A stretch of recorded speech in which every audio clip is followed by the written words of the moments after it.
Hello, I'm Nick Gowing. Welcome to the Emmanuel Centre here in central London for this Intelligence Squared debate on how the West should respond to the so-called Islamic State or ISIS. Beheadings, crucifixions, the attacks in Paris, control over billions of dollars in oil revenues, and extraordinary global digital power to influence people. Currently, IS controls significant tracts of territory in parts of Iraq and Syria, calling itself an Islamic caliphate. Western leaders say IS must and will be destroyed, and currently they're only using air power. The new Russian intervention to support Syria's President Assad has now complicated all of that. Some Arab states are in recent days considering deploying military force, including ground forces, against IS. Should the West do the same? So the motion for this Intelligence Squared debate, defeating ISIS means Western boots on the ground. We have an excellent panel for you. Arguing for the motion, four-star American General John Allen. Until last October, General Allen was President Obama's special envoy to the global coalition to counter and defeat ISIS.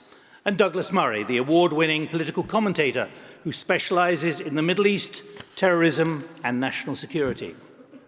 Against the motion, Ken Livingstone, Mayor of London when the 7/7 attacks on public transport 11 years ago killed 52 people on the tube and on a bus. And Rula Jibrail, journalist and author, foreign policy analyst, focuses on Islamic extremism and the new political order in the Arab-Muslim world. Ladies and gentlemen, please welcome our speakers.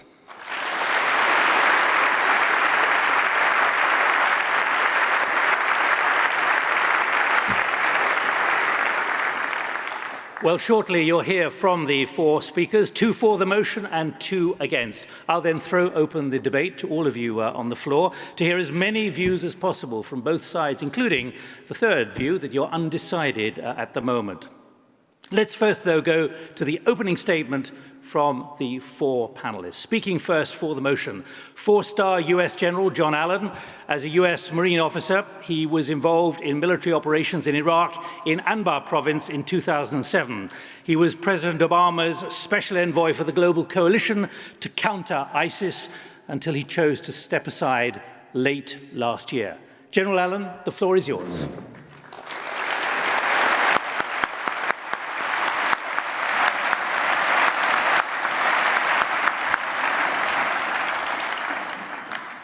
So let me start my portion of the debate this evening by utterly confusing the event. I am both for the motion, defeating ISIS means Western boots on the ground, and I'm against it. And let me explain. In any crisis like this, the decision to commit force falls into two broad categories. The decisions are not and cannot be binary. The reality will be that the actual commitment of force will exist along a spectrum of capabilities that generally are dictated by the political environment, by the strategy, and by the operational realities.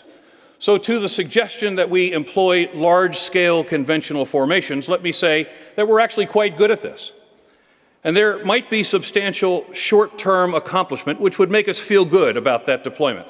But in the longer term, and an even greater disruption of the political and social fabric is more likely the outcome in the region, a region that is in deep crisis now. The other choice, the one I strongly support, could generally be described as enabling the indigenous force. That is, supporting and training and equipping and advising and assisting local forces, ultimately to be the defeat mechanism. And so in the end, elements of both choices are necessary for defeating this scourge. So what does this look like? And let me just make three broad points. What we're doing, what we ought to do, and what else we might consider with respect to the commitment of forces. Critically, what we're doing now must enable and support the Iraqi security forces and Syrian opposition elements to physically defeat this organization on the ground. Whether that's the Sunni tribes or the Sunni Arab states, it is essential that the ownership for the defeat of ISIL be in the hands of the indigenous population of that region, as King Abdullah II of Jordan said. So in this, we're already seeing some success on the ground, given the forces from the West that have been committed. And these forces are performing the following functions: precision strike with coalition air power, as Nick said, advisors at various levels, which are scalable depending on the operational environment, the capacity building sites, training sites located in Iraq and in the region, where the indigenous population is being trained and equipped to be the lead elements in fighting ISIL. And now we're beginning to move some direct action, Tier 1 strike force elements into the region to pair with indigenous special operators to strike key ISIL targets as we discover them. That's what we're doing. What we should consider are additional advisors, which could accompany a broader spectrum of formations farther forward in the conflict, the potential employment of helicopter gunships, the creation of a joint special operations task force, either in southern Turkey or northern Jordan, manned by Western special operators, but dedicated to the training and the support of indigenous regional special operators so that they are supporting our Syrian partners and to some extent the Iraqis and the Kurds in taking the fight to ISIL. And then my one large formation recommendation is to create a mobile special operations or an airborne task force, again located outside Syria or Iraq, but very close, supported by combat aviation, which is transport and helicopter gunships, that can move very quickly to a vulnerability that we might detect in ISIL's outer crust, strike that vulnerability, crush it, turn it over to the indigenous population, withdraw quickly from the region, and prepare once again to go after the next vulnerability that ISIL might reveal. We should be considering how we in the West, with boots on the ground, can support stabilization operations for the liberation of populations from ISIL's domination. We have to give the displaced populations of Iraq and Syria a place to return to, other than potentially to come to Europe. So we should consider the temporary deployment of security forces to provide security to those liberated populations until indigenous forces can be trained for that security. So in the end, I'm both for the motion. It will require specialized and carefully calibrated and deployed Western, Arab, and Sunni military forces to defeat ISIL. They're doing it now. But I'm also against the motion that where we find ourselves today in this battle with ISIL, we should commit large-scale Western formation of combined arms forces.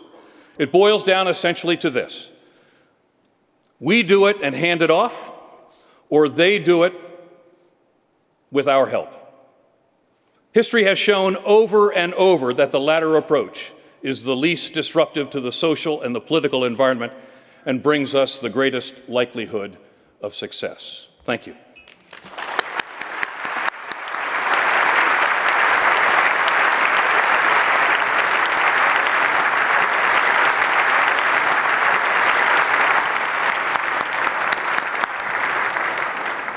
General Allen, thank you very much indeed with that carefully calibrated argument that certain boots on the ground will be helpful. Let's go now to the first voice against the motion. Ken Livingstone, one of Britain's most prominent and renowned political figures, been a long-standing critic of Western foreign policy, widely praised for how he led the UK capital's response to the 7/7 attacks in 2005.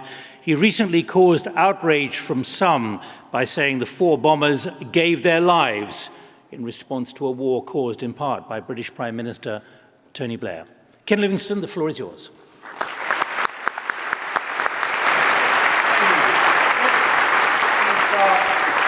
By saying I want to see ISIL destroyed, not just because it represents a threat to those of us living here in this city, as it did in Paris, but even more so because of what it imposes on the people that come under its control.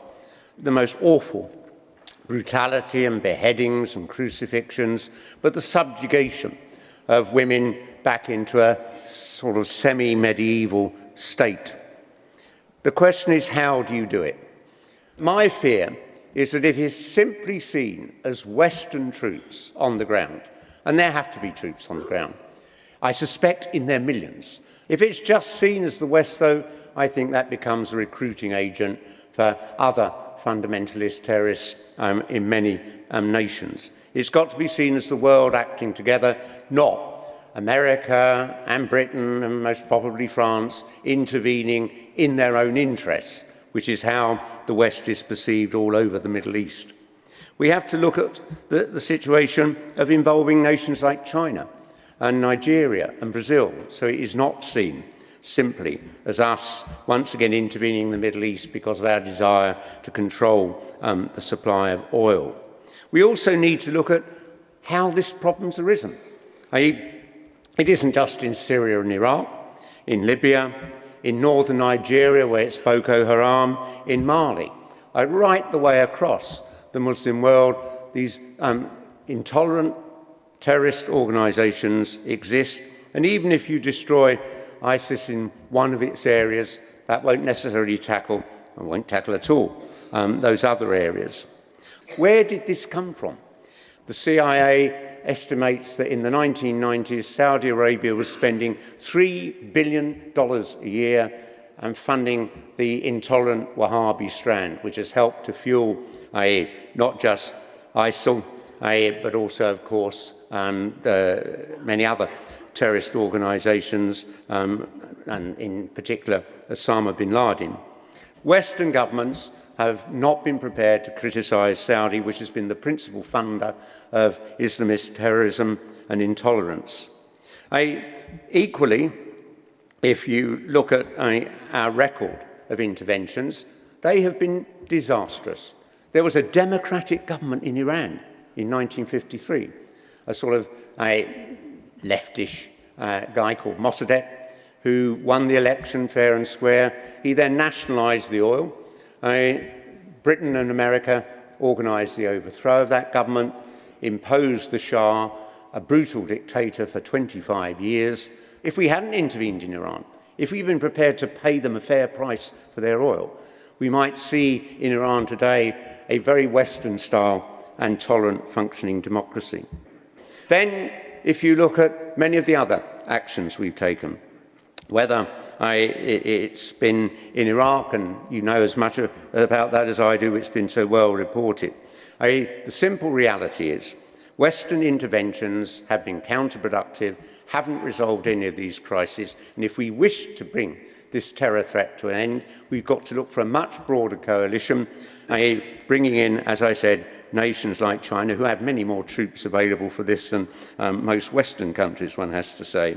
But it's about ending the double standards. Every day we see in the papers a criticism of Russia's appalling bombing of many innocent civilians in Syria, but virtually nothing about the fact that Britain is advising Saudi Arabia on the bombing of rebel groups in Yemen, causing equal, if not greater numbers of civilian casualties. The simple reality is great powers do terrible things. Whilst claiming to be fighting for justice and democracy, they actually defend their own interests. And that's how it's been for centuries. If we want to actually end this threat, which is growing and spreading, we've got to look beyond our own interests and build that broader coalition that will bring the millions of troops that you are going to need to eliminate this threat to us here in this city, but even more, the appalling horror they impose on the people they control in the areas under their command. Thank you very much.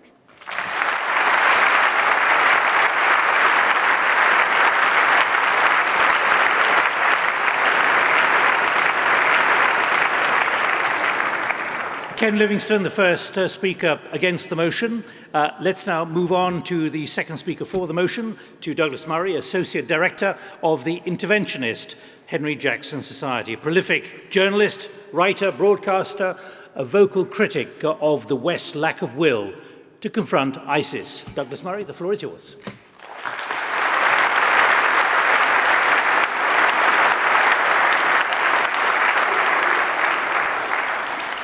You've just been given one tour of history, and we could spend all evening giving different tours of the same history. Even those of us who have been in favour of interventions at times in the Balkans and in Iraq and Afghanistan may well have, and ought to, in my opinion, have, second thoughts on intervention and its utility on occasion. Syria, for me, is just such an occasion. It's been my belief for the almost 5 years now that the civil war there has been going on, that it is not in our gift or in our power, and I say our, I mean America or Britain or Western powers, to knit that country together. It is not in our gift. And if you believe the Pottery Barn rule, that if you break it, you own it, then we should be very careful not to help break Syria, because we don't want to own it.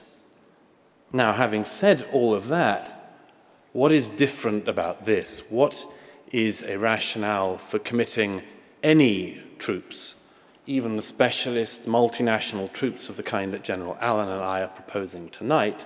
What is the rationale for projecting those into Syrian territory? Well, it isn't hard to go through all of the terrible, bleak, nihilistic things that ISIS does and to find rationales in them, but I'm not going to do that.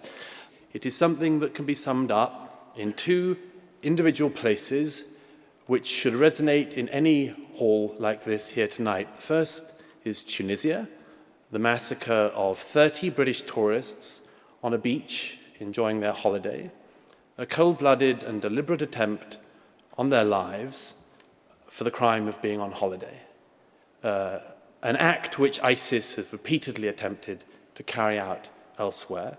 And the second name is Paris, because a group that plans and plots and carries out attacks like that on our friends, on people you know, on people we know, for being in a hall like this tonight, perhaps less well guarded, perhaps in London next time, perhaps a hall, children's age, perhaps a concert, perhaps a restaurant. That's why. Because ISIS alone of these groups at the moment not only says what it wants to do to people like you and people like me, but it is trying to do it. In the last few months alone, it has made repeated attempts, as the Prime Minister said recently, thwarted attempts to carry out such an attack here in the UK. When it happens, and I obviously, like everyone else, hope it does not, but when it happens, we will turn around and say, and look back at an evening like this and say, what the hell were we thinking of? Even wondering whether we ought to be crushing this group with everything at our disposal or not. What the hell were we thinking by even doubting it? Now, we have to be careful. Obviously, we have to be careful. ISIS is a millenarian, end-time theological group. There is no reason why we cannot be intelligent about this. Too, as General Allen, with his unparalleled experience, has already laid out, to be intelligent about this, to get a regional force if we can put it together, to try to make as large a coalition as possible, not to tell ISIS in advance what we are going to do, but to make the decision, to be resolute, and to make sure that a decision of all civilized people, led by us if it has to be, decides and then goes through with the act of snuffing this group out completely. Thank you.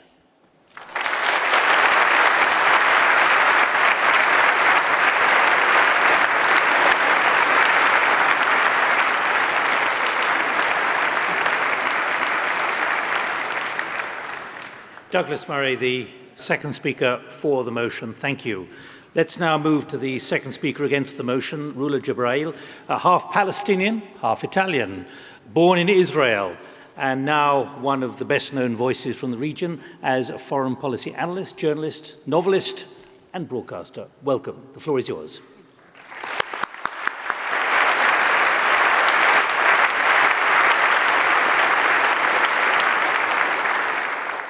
Thank you.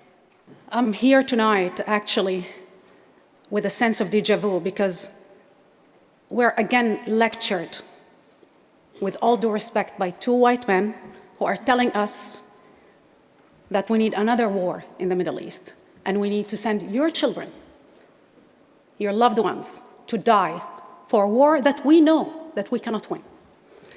These wars, as they sit side by side, by patronage, followed by unconditional support and empowerment of corrupt, abusive tyrant, whose abuse have helped foster mass radicalization across the region, and not now, for the last 4 decades. We backed Egypt, and we still back Egypt. What they give us, political Islam. The first person that was killed when millions of Syrians stood up demanding equality, democracy, and freedom, he was 13 years old. He was from a city called Daraa. The regime arrested him, tortured him, slashed his penis. They shot him with 3 bullets in the head. They returned him home. John F. Kennedy used to say, the president, when you make nonviolent revolutions impossible, what you're doing is you are making violent revolutions inevitable. This is what the Assad regime gave us, ladies and gentlemen. So what you will be doing, basically, sending people, troops on the ground in Raqqa, the capital of ISIS, knowing that there is a civil war, which no civil war in history has been solved with troops. Actually, in order to defeat ISIS in Syria, you have to address the Syrian issue. Tyranny and tyrant in the Middle East live in symbiosis. They galvanize each other, legitimize each other. Assad did a logical choice in his case and a strategic choice. While he was killing in 2011 pro-democracy activists, cracking down on them on daily basis, bombarding them, he did something else. He released hardcore jihadists. One of them was Allouche.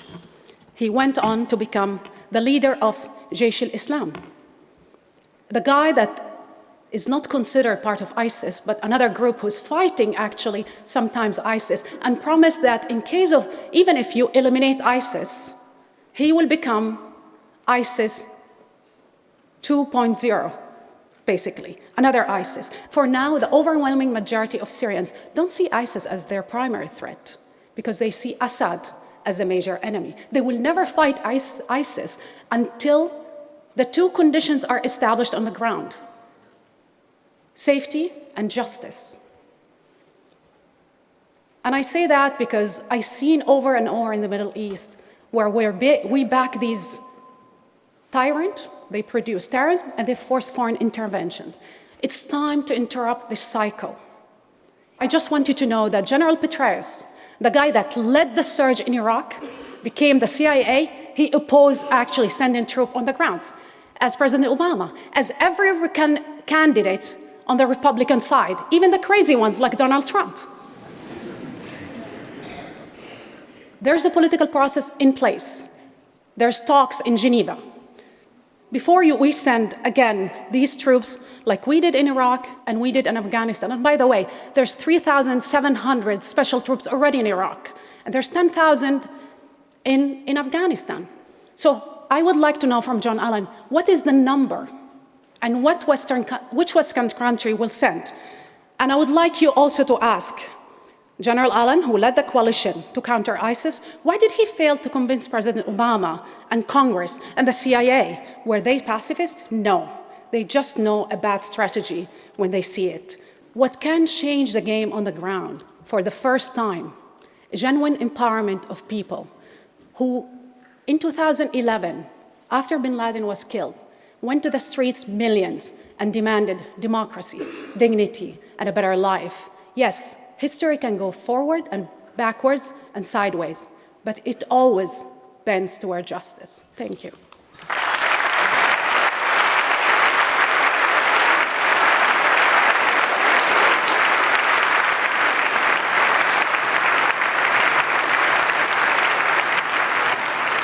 So there, ladies and gentlemen, you've had the arguments for the motion and against the motion. How were you thinking when you came into this hall a short time ago?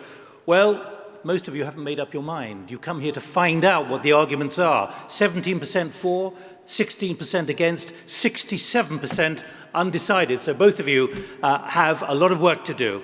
We'll be reflecting on that later after you voted a second time. Let me open the floor now to those who want to contribute from the floor. There are microphones. Where are you, please, microphones? But General Allen, I need to ask you, first of all, that challenge we've just heard from Ruler Jabrail, 3,200 troops already on the ground, true or false?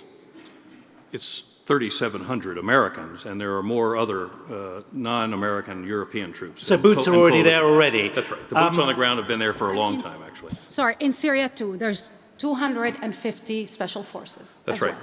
And secondly, the practical business, your job was building a coalition. We heard from Ken Livingstone, you need to build a very broad coalition, and in doing that, you will get millions who can then counter ISIL. What's the problem building a coalition? Well, Ken rightly pointed to a number of countries that are not in the coalition, but we've had conversations with them. Does that mean they're in or out? That means they're not in the coalition, but they're willing to help. But that idea of millions joining a coalition in order to combat this evil threat? Broadly, look, broadly we're facing the globalization of the so-called caliphate.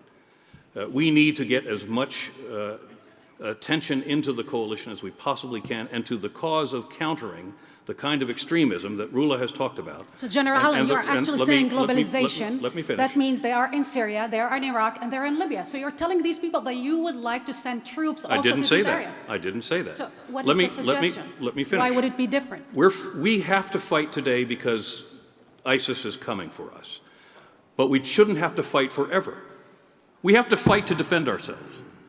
That's the near battle that we have, and they're coming for us, and we need to be able to defend ourselves. But that's, let me finish.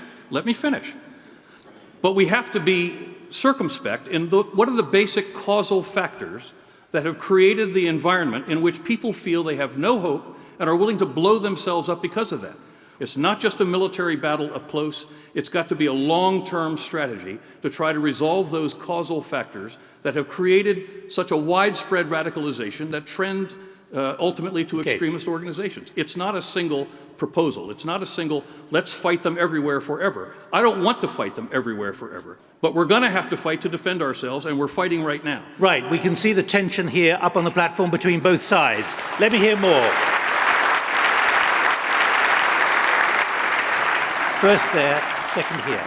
I'm currently writing a book about Islam, and what I'd like to ask is, how is it possible to defeat the perception largely across the Middle East that the West is simply there to forward its own interests? How is that at all possible to move beyond that perception? Rula, come back on that in a moment, but I want to get another couple of voices, and that lady there next.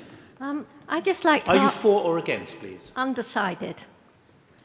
I'd like to ask Rula, I mean, certainly it's the first time I've heard it put, the case that actually it's the West who think they're fighting ISIS, where for the Syrians, they're actually fighting Assad. So it seems that we're really at cross purposes, and there's no chance of us working together. Yes, it will derail the political process. Western troops on the ground will derail the political process that is trying to take place in Geneva throughout talks so the civil war can end. Not only that, when General Allen says they are coming for us, they are. I'm sorry, ISIS isn't an idea, it's everywhere. If you think that it's limited to Raqqa, where they control, or to Iraq, or to Sirte, where they control actually a city in Libya, and only sending troops into that will defeat them, it's an idea. We need to defeat the idea with another better idea, but also empower, end the civil war in Syria in order to do that. One last thing. I just want you to think of this data. Numbers are not opinions. In 2001, 3,200 died because of terrorism. In 2015, 38,000 people died. So if the trajectory of the war on terror, we are winning, somebody have to tell me in these 14 years what they've been doing. Microphone 4, please. Hello, my name is Aida. I'm Iraqi, and I'm from Mosul. I'm uncertain at the moment. This is a question to General Allen. To defeat ISIS, you quoted that we need to arm, train, and help the indigenous population of that region. But isn't that what was supposed to happen when you entered Iraq in 2002 and liberated us from Saddam Hussein? So I would like to know how can you assure us that this is not going to create yet again another mess and vacuum for other jihadists?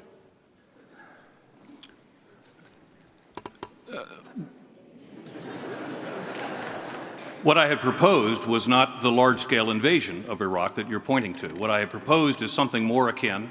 If you're Iraqi, then you know very well what happened with the Sahwa al-Anbar and the Sahwa al-Iraq, which was the awakening, which was when the tribes of the Euphrates and al-Anbar were in fact supported, were in fact given the opportunity to defend themselves. They defeated al-Qaeda, they liberated their province, and they set the conditions, ultimately, for Iraqis to take back their lives from al-Qaeda. So the whole issue about whether I'm proposing an invasion to the region is not at all what I'm suggesting. What I'm suggesting is giving the individuals who must fight ISIS the capacity to do so. And it doesn't require a lot of force to do it. Sir, you trained only I want to hear from Ken Livingstone. Ken Livingstone, this argument about giving capacity on the ground. If you're going to defeat this group, you need a vast force. We fail to understand this is a deep religious divide. Forget just the terrorism. Between Shia and Sunni, it's almost like 500 years ago in Europe between Catholic and Protestant. And that is why the Saudis have broadly sat on their hands, and Turkey has, because they are not going to attack people that are Sunni, which is what ISIS is. They want to kill, as Saudis currently doing in Yemen, the Shia. And an awful lot of those fundamentalists that have been funded by the Saudis generally believe if you're a Shia, you should just be killed because you're a traitor to the faith of the Prophet Muhammad. Douglas. We're not trying to argue how we mend the Middle East, and we're certainly not trying to argue how you mend Islam. What we are arguing is that ISIS is a threat to people in this country, to our allies. We are not trying to mend Islam or Syria, but we think that ISIS is a problem, and that is what we're explaining. It's quite limited, really. Right. I want to hear more voices, please. Microphone 4 at the back. Simon Mell, former UK British Army General, for the motion. I'd like to pay tribute to John Allen's inspired, gallant and sophisticated leadership, both in Anbar and Afghanistan, a great friend of the United Kingdom and much respected by the British military. I'd like to say that Rula has talked about children being killed. They're already being killed. Shias, Sunnis, Yazidis, Kurds, and of course French. The debate is about ISIS. It's about a state, not a terror group, and it's growing. I'll simply say there are boots on the ground now. They're the only reason we're having any success, frankly, against ISIS from the Kurds or the ISAF. It's slow, and we're being oversensitive, to my mind. We need more. We need them nuanced the way John Allen has said, and that is the way we will enable the indigenous security forces to get a grip on this. All right. And the idea of being a spectator while we wait, I'm afraid, for Rula's nirvana to come is beyond comprehension. I vote for the motion. Thank General you. Mail, thank you. The lady here, please. The lady here. This lady here. Thank you. Thank you. My name is Ismina Siddiq. I'm undertaking an MA at the War Studies Department at King's College London. I'm currently against the motion, and I found Ula Jabril's argument particularly compelling. Why? Because I think there isn't enough discussion about political processes at the moment. I think we are taking too much of a military focus. My question is for Douglas Murray. I just wanted to clarify something that you said. Do you honestly believe that by having Western boots on the ground, we will prevent further terrorist attacks here? And if so, is that a legitimate reason, the protection of Western security interests, to invade another country? Thank you. The answer to your second question is very simple. Yes, of course it is. Of course it is. Can you imagine... Can you imagine if you get home tonight and you read that you turn on your phones when you leave this place and you discover, say, that 150 people have just been slaughtered in London whilst we've been sitting here? Can you imagine what the response would be if the next day the Prime Minister said, well, it's just not a legitimate thing to intervene in other people's countries, even if our people are killed? We wouldn't expect that. No government would do that. The primary point of government is to protect the people in the country. The idea that that's become a sort of wacky, crazy, surprising idea says more about academia these days than anything else. But honestly, I mean, I'm sorry. And very quickly, there was one other very quick point. As for the issue of Western troops, look, I think it's been fairly clear. If the Chinese want to go in on their own and destroy ISIS with boots on the ground, I, for one, would be delighted. If the Jordanians and the Qataris and the UAE and Dubai and everyone else decides to send in troops and get rid of ISIS, I would be delighted. My point is simply that if it were to happen that they didn't do that, which is plausible, then it might end up with us having to do it. It may be a last resort, but it would be better than letting it just run and run. Rula Jibril. Ladies and gentlemen, we invaded Iraq. These gentlemen were in agreement. Syria, we are still operating in Syria. There's 7 countries, Muslim countries, that have been bombarded.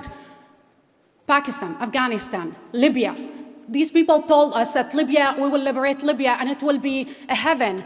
It's actually today in a civil war, and ISIS controls Sirte, a city in Libya. 5,000 fighters are there. Bombarded Pakistan, Afghanistan, Yemen, Syria, and Iraq. These are the countries. So for the last 14 years, the West was never a spectator. Did I agree with certain policies? I think certain policies are absolutely has been proven a failure. It's time to try something else. All right, so for the moment, thank you. Right, the lady down here. I'm against the motion. Partially convinced by what Rula has said, and sort of I had similar opinions in the first place. My question is for General Allen.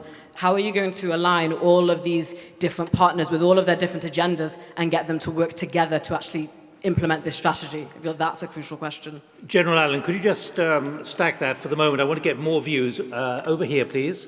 Are you for or against? I'm for the motion. It appears the opposition has been speaking as if in our long war on terror we have achieved absolutely nothing, which is blatantly not the case. In the late 80s, had we not invaded in Kuwait, Kuwait would be the 19th province of Iraq. In 2003, had we not invaded Iraq, Saddam would still be in charge of Iraq. We have achieved things. Simply because we have not achieved complete success does not mean we have done nothing. Because there is still violence does not mean that we have achieved nothing. Thank you. Down here. Are you for or against the motion? I'm against. I've been working in the Kurdistan region of Iraq for almost the past 2 years now. And I'm all for building local capacity, but I have a problem with the lack of nuance in the debate tonight. So if we take Iraq... Give us some nuance. So, wait for it. So, for example, you talk about building local capacity. The Kurdish, the government's almost bankrupt. They haven't paid any public sector jobs for the past 4 months, at least. And I'm slightly concerned. Why does there have to be military force local capacity? Why can't you be talking about political solutions? Thank you. Right, okay. Ken Livingston, can you pick those up, please? Let me start by saying that the simple truth is, we didn't achieve anything in Iraq. We overthrow Saddam Hussein, but the situation is worse. Under Saddam Hussein, a woman could walk down the streets of Basra in a short skirt. He kept fundamentalism in check. No woman would dare to do that today. If I was to say to women in this room, if you had to be transported back in time, would you rather live in the Iraq under Saddam Hussein or as it now is? It's worse. Exactly the same is true of Libya. A ghastly dictator in Gaddafi. We helped with the French to overthrow him, and we've created a worse situation, a country totally divided, and a fundamentalist group like ISIS, they're now based in it. General Allen, a couple of questions to you there. Yeah, let me just go back to the lady who raised the issue of the Kurds. I'd like to pay tribute to them because against all odds, they have been able to hold their own against Daesh.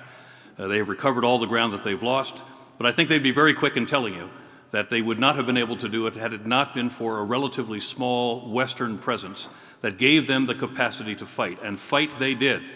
West of the border of Iraq and in Syria, other Syrian elements, and we learned about them and their courage in Kobani when they resisted the assault of thousands of Daesh. When we provided support to them, they not only defeated Daesh, but they pushed Daesh well away from the Syrian border, tens of kilometers, inflicting thousands of casualties. These are people who fight. These are people with a relatively small number of Western troops. That's what we're proposing. We're not proposing large-scale ground maneuver forces, which has the effect, ultimately, of destabilizing the region. And let me just say, I worry about the continued rhetoric around the world that seems to vilify Islam because of a terrorist movement. Islam is a great faith. This is not about Islam. This is about a religious or an extremist element that attempts to hijack this faith. So my own personal experience left me with enormous respect for the region, for the people, and for the faith of Islam, and they want to liberate themselves. We should give them the capacity to do that.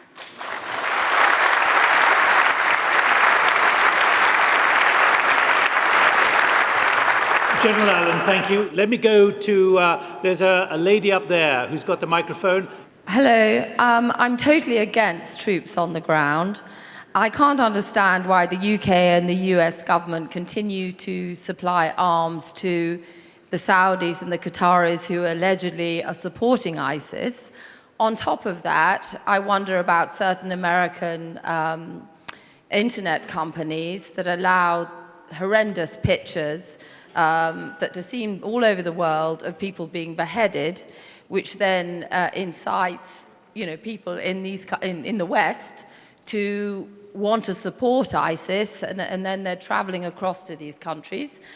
On top of that, I have to say that Assad may not be a nice guy, but before everything kicked off and the West maybe supported small groups who wanted regime change, Syria was better off. Thank you.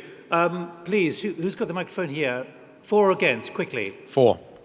I served in HQ ISAF under General John, 2012, 2013. You're ex-military? I'm currently serving. Nice to see you. Thank you. My question... Thank you for what you did. Thank you, sir.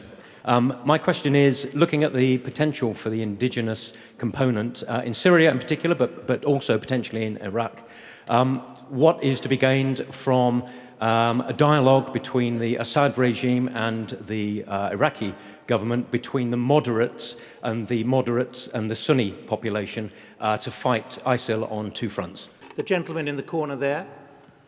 Hi, yes, I'm a medical student from UCL, and my question's for Rula. Hang on, which way are you thinking? I'm undecided. My question's for Rula, and the question is, given that what you're proposing is a diplomatic solution, and Assad's hand has been strengthened both by Russian intervention and Iranian intervention, how would the Western party to a diplomatic solution that does not involve Assad stepping down from power strengthen Western goodwill in the region?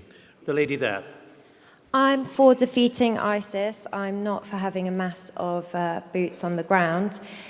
My background is that I have an Iraqi family. I am Iraqi. And just following on from Douglas Murray's answer to the lady sitting front right, you said that the government is supposed to protect the people. I completely agree.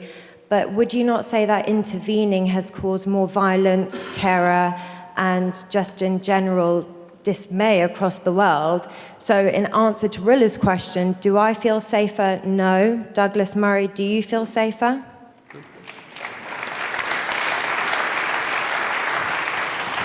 Do I feel safer? It's an unanswerable question. The world is a very complex place, has a huge number of factors, a whole range of things that are a problem.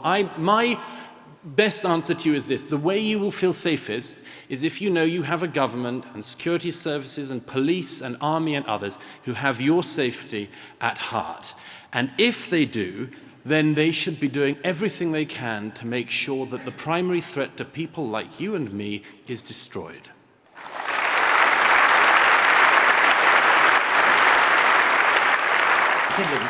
I will not support some limited intervention which will only fuel a recruiting sergeant for more terrorist groups, not just in that area, but across the whole of the Muslim world. We either have to have a huge coalition, as we did to defeat the Nazis, or we make matters worse.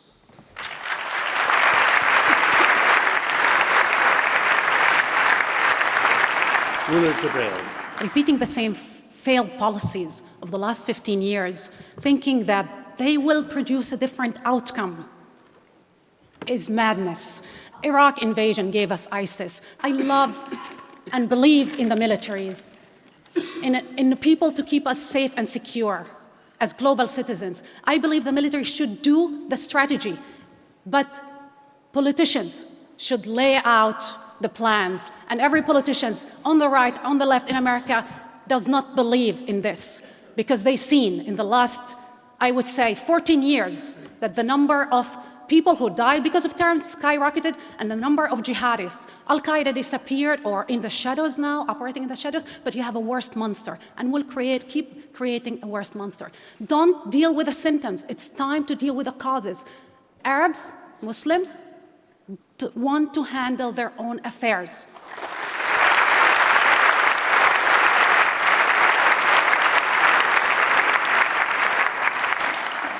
I'm now going to just pause a moment because you've all voted, but I want to ask a four-star general about one thing which came up earlier, just for a point of data for all of us. When does an advisor become a fighting wearer of boots on the ground? Because that seems to be the ambiguity in much of the argument. The advisor creates and enhances the capacity of the unit in which that man or woman is serving to fight themselves. That's the whole purpose of advisors. That's what we're trying to make the point for. The advisors enormously magnify the capacity of countries, militaries, and small units in combat to be able to do the job for themselves. That's what we want. We don't want to do it for them. All right. Thank you very much indeed. That was just a point of information for all of us, given the often interesting use of the word military advisors. Right. I now can share with you what the result of the vote is. I remind you that two-thirds of you in this room hadn't made up your minds. Almost all of you have made up your minds. It was only 16% of you for and against when you first came into this hall. The result is that only 8% of you haven't made up your mind. Against is 40%. 52% of you believe that there should be Western boots on the ground in order to defeat ISIS. So I declare the motion carried.